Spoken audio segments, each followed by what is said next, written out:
నమస్తే, welcome to Ankusam news. ముఖ్యమంత్రి జగన్ అరాచక పాలనకు చరమగీతం పాడాలని మాజీ మంత్రి డాక్టర్ పల్లె రఘునాథ్ రెడ్డి నియోజకవర్గ ప్రజలకు పిలుపునిచ్చారు.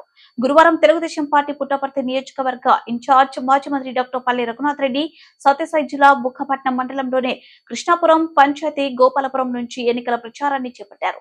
అంతకుముందు గంగమ్మ గుడిలో పూజలు నిర్వహించి ఎన్నికల ప్రచారానికి శ్రీకారం చుట్టారు.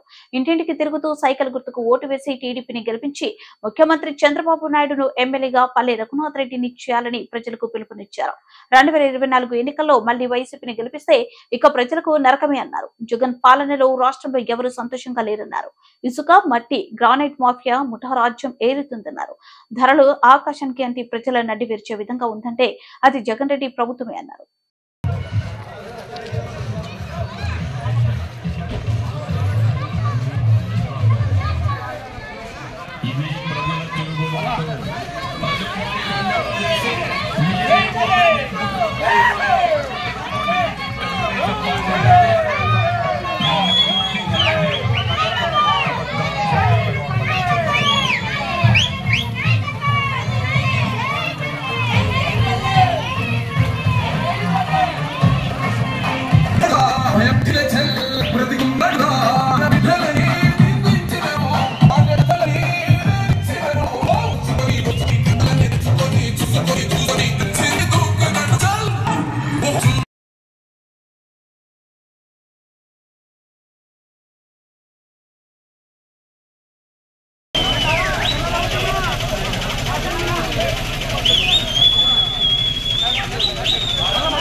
भाई भाई भाई